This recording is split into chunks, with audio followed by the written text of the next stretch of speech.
Hi, Mark. Dr. Jester here. This is your current events outline paper. Just a couple of quick points that I want to go over with you. As far as the paper goes, it's good. You did a great job outlining information. Introduction is probably a little bit too long, but I would rather have a long introduction than none at all, so that's great.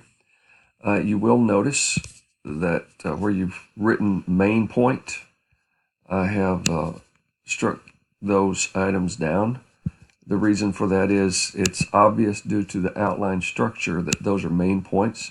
So it's rather redundant to state the obvious. So your reader is automatically going to know that. I really have no issues with this. It's actually good.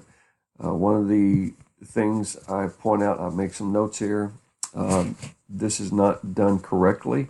And also these are insufficient to provide you background information on this current events issue. So child labor, you're going to want to get something besides World Atlas, Open Bible, and Merriam-Webster's resources. You're going to want to look at places like the UN, their child division.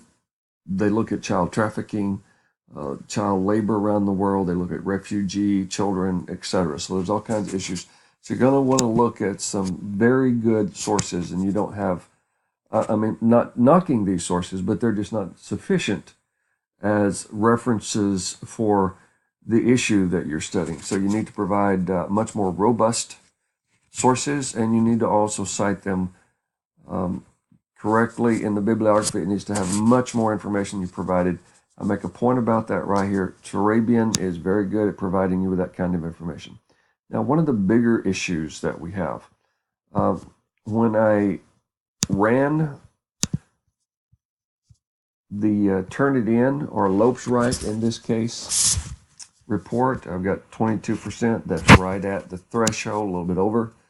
What it tells me is this is the percentage. These are all the places that you have used information from, or that the source you're using has used information from, and then you're the third level user on that. If you'll notice where it's highlighted these, that means that those are items taken directly from a source. So in these particular instances, I look at that in my paper, yours rather, and then I go to what they've said. I've highlighted that. What is the problem here? I mean, after all, you placed a footnote right here, and you list the source right here. Again, that's insufficient data for the source. You need to provide complete information. The URL is insufficient. But the bigger problem we have here, when you just write it down like you've done that, and you've correctly placed a footnote, that's all well and good.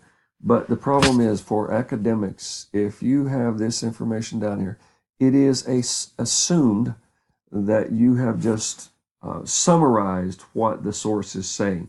You're not actually taking their words, you're just summarizing and placing that in your own words. However, Turnitin says this is actually word for word from the source. When you borrow from the source and use their words and place them in your document, you become responsible for correct citation. What is missing? Quotation marks. What do quotation marks do?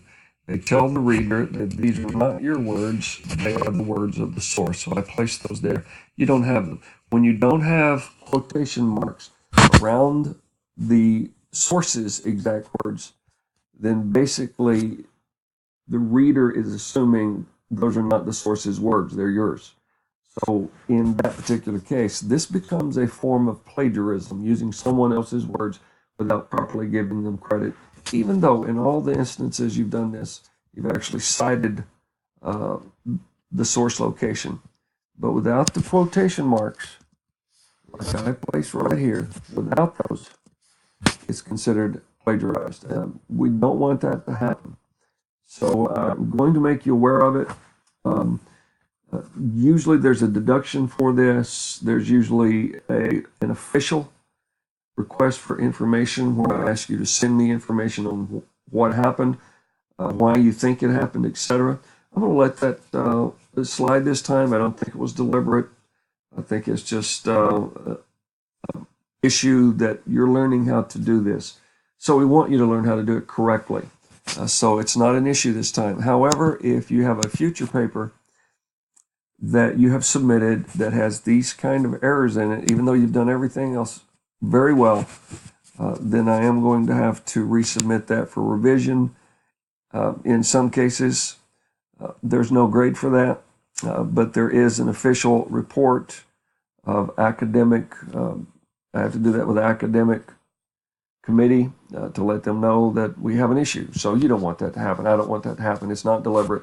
Just want you to be aware of the correct way to cite. Okay, if you have any questions about that, just let me know. Overall, information is good. Outline was very, very good. You did it well. So good work.